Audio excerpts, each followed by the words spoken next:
She said all the thank yous for all the people involved. And of course, without her influence, it would not have happened. Without Emma's, yeah? Because, and of course my friend John, his task was the most difficult. Because he had to deal with Hungarian English. It's a disaster. I just wrote it down and everything was handwritten. So I wrote the book and I threw it on the ground and I said to him, that's it, I'm finished. And you can imagine the story. Now you have to read my handwriting. And so it was not easy, but it was a good process. And of course with the artists, with Alexandra and Simon and all the other people who were involved. A book is never just one person. It is always a number of people, and even the people who supported us with the proofreading. You know how difficult it is, something comes out of you and then you have to proofread. It's a job. Anyhow, so the book is here, and one thing is that you cannot learn yoga from books.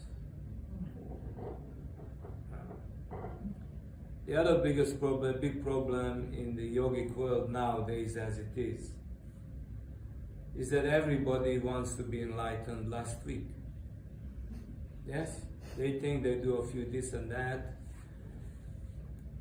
and it is not the case. It's a fantastic story of one great yogin. His name was Loknath, the master of the worlds within. It's such a loka means worlds within. So all the chakras are referred to as loka, world. And he lived for 160 years. He was born in 1730 and passed in 1890. He became enlightened at the age of 90. He was given into sannyas by his father because he was the fourth child, and usually in the Eastern tradition the fourth child looks after the parents. He's the last one. And so they gave him away under Guru, his Guru lived till 150, so he outlived the Guru by 10. And of course it was a Hatha Yoga Guru, and this guided him right throughout the entire practices. At the age of 90, he was told by his Guru that he needs to cover all of Southern Asia on foot. On foot, and he did. Then he returned, and then he sat down and people went to him and he helped them any which way he could. So there are many confused ideas about what yoga is and what it isn't. And to cover this, and then I get to my book, the best way to describe what yoga is, especially Hatha Yoga, is tantric. So it is stated by Patanjali that yoga is the Kriya Yoga, which consists of Tapas, Svadhyaya, Ishvarapranidhanani. So the term Tapas means ascetic activity. This ascetic activity is Hatha Yoga. Hatha Yoga, best translated, means method of determination. When the individual decides to tread a certain path, they don't waver. And it is definitely an ascetic tradition, even in a householding situation, because when you do Hatha Yoga, the tapas, it's daily, 4 stations of the day. Before sunrise, before midday, before sunset, before midnight. Each one of these stations of the day, one covers 2.5 or so activity hours. And each one of these stations require a completely different way of acting. And the term Kriya has many connotations, but when you look at the word, it means completed action, or action or activity completed. But this Kriya consists of a number of things. So you have asana Kriya, the arrangement of different bodily shapes. You have the Nauli Kriya, cleansing Kriyas. Also when you swallow the cloth and you cleanse, you contract water up through the rectum to wash the bowels, and so on and so forth. These are all Kriyas. And even what they term mudra, they are Kriyas. Kriya also means procedure in this case. So each one of these situations of the day, of its 4 directions, they consist of this proper system of Kriya. And they usually, each one of the activities, whether it is a physical structural activity, it kind of gets performed in a duration of 24 minutes. It's referred to as Gati. Gati Kriya. Gati Kriya refers hiddenly, it takes 24 minutes for the blood to circulate around the body once. That means any type of activity has to be completed within that 24 minutes when one transits into it. Then you go with the essence of that into the next stage and the next stage and the next stage until you arrive at the situation of meditation. It is not a simple act. It is referred to as vidya, knowledge. So tapas comes under this term. Now the term prana, when Emma and I went to Pashupatinath in Kathmandu, we went to research the Pashupatis. The Pashupatis are the oldest tantrika group that they precede anyone after them. They were before the Lord Buddha, and their movement started in Mohenjo-daro, the Harappan civilization of Mohenjo-daro, which is in present-day Pakistan, in the region of Lahore. And this is where they find also, with the archaeological diggings, they find all the seals. And this one particular seal is there where Pashupati, the lord of the animals, it's like that, but actually the lord over the animal behavior patterns within the individual. That's what it means.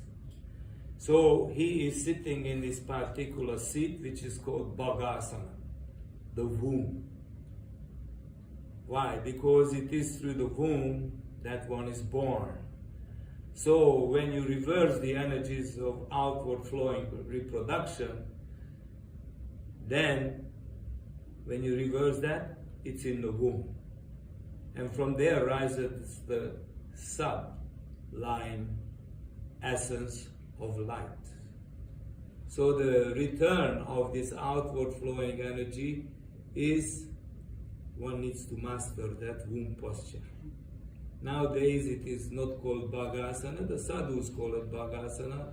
Bhaga means womb.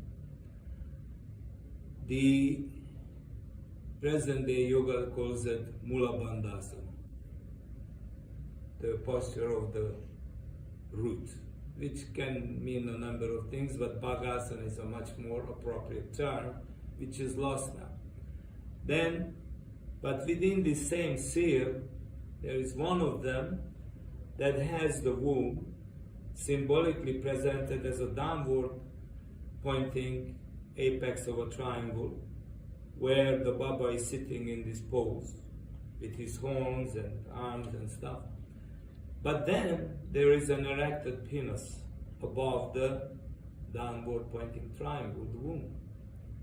So this also hiddenly suggests another seat, which is called Khandasana. You saw me in the film when I brought the feet up here. But these are all meditation seats. One requires pre-cultivation to be able to arrive there. You don't have to do anything with. When you enter these two positions, that's it.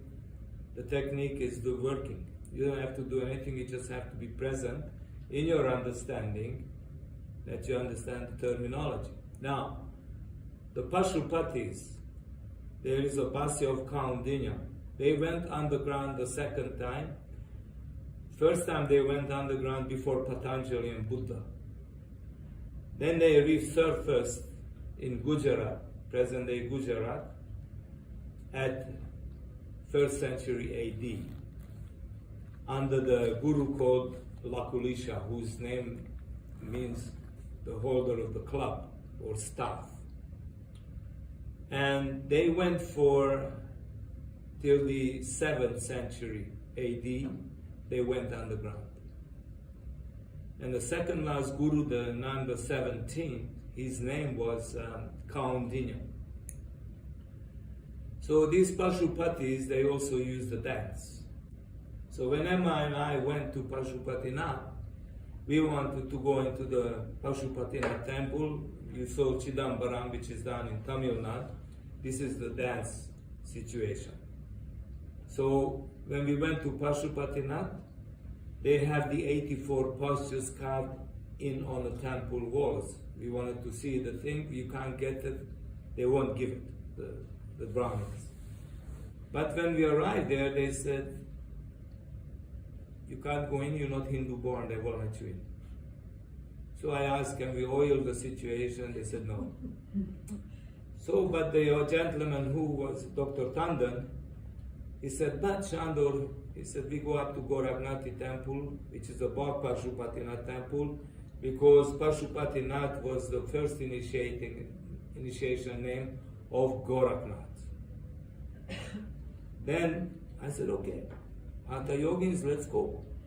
So then I was introduced to the Mahan, to the Guru at the time, the guy with the pointy red head. Did you see him in the film? Narinath. His Guru was Hari Narinath. He is the one that you saw in a statue. So I got introduced, they're very nice people, I'm chatting to him, and I said, how about the initiation? And you know, they're nice people, they don't say no. They said,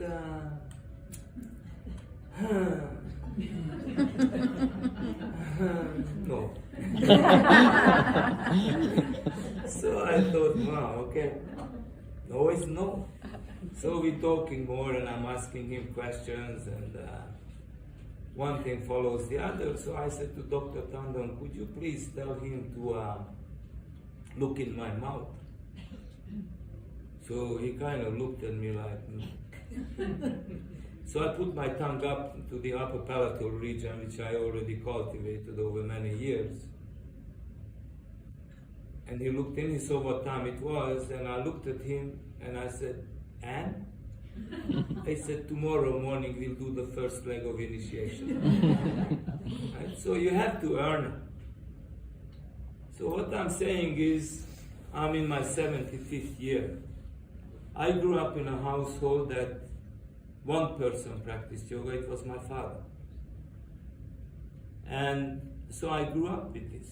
And it stayed with me, all the basic things I learned from him as a child, and he was very instrumental without imposing, dropping things for me to see whether I had the feel for it.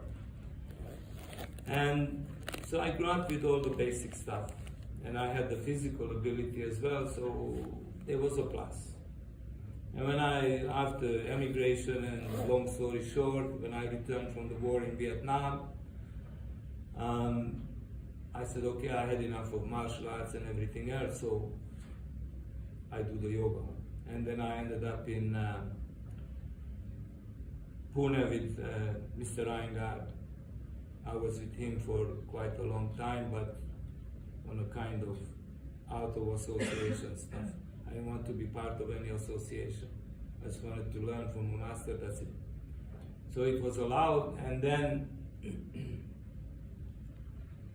when time came, I approached him with the question.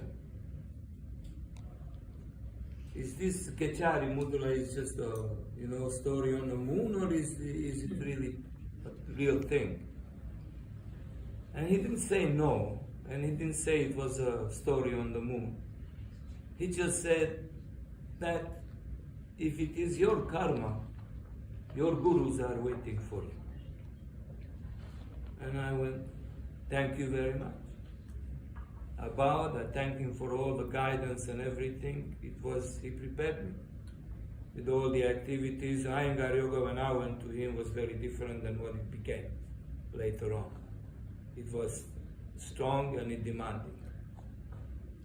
Oh, okay. I'm being kicked. No. Okay, so give me. I get to the People book. want to buy books. And Yeah. Okay. So anyhow, long story short, then the Pashupatis came into the view, and then the Gorakhnathis, and here we are.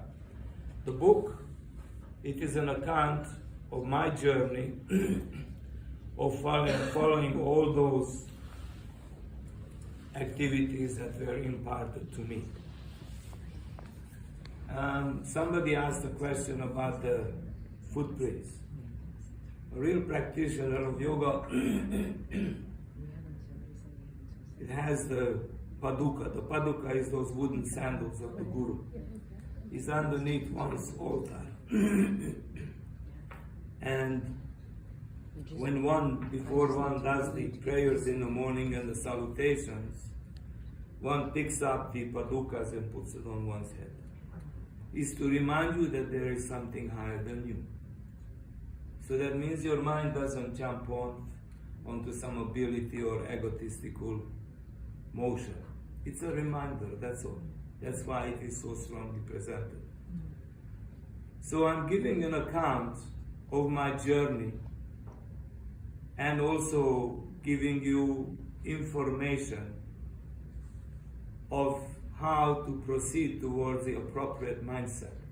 Without the mindset, you will not be able to guide or follow the guidance. It just remains a physical activity. And whatever you start with at the beginning, you can't use near the other areas. So you're constantly going through detachment. What worked at the first foot, it doesn't work in a second. And so on and so forth. This I explained in the book very clearly, and my friend really pulled it together very well with the editing. And the mindset that we use the word today in English is under the term by Patanjali Ishvarapranidhanani, the exploration of the self within. And then, Svadhyaya. Svadhyaya is the exploring of the self within, while Ishvarapranidhanani is surrendering to that thing that is higher than oneself. Oneself covered the journey. So this is all explained in the book, very briefly. Like I said, you can't learn yoga from the book. You can utilize the book to develop the mindset or grow upon that situation, and to reaffirm sometimes when you become wobbly and doubtful.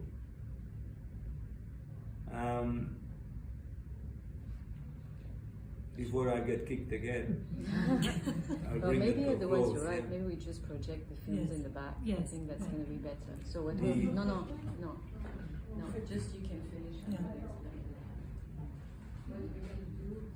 So you can use the book for your advantage, because I have given that, and this is why I gave the account out of, also because I hint upon pitfalls.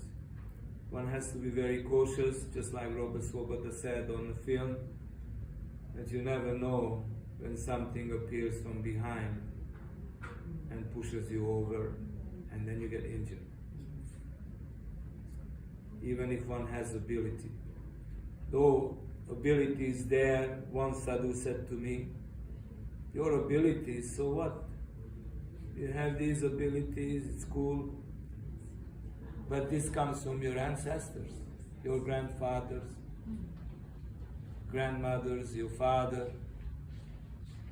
What are you going to contribute to this? What is your contribution to these gifts? So don't dwell upon something you didn't do anything for. They've done it. So be thankful that you had the ability and availability to proceed with a slightly lighter journey. That is all. So it is all in my book. If you have any questions, some of you are doing the class tomorrow morning, I'm happy and open for those questions. And so thank you very much. Thank you.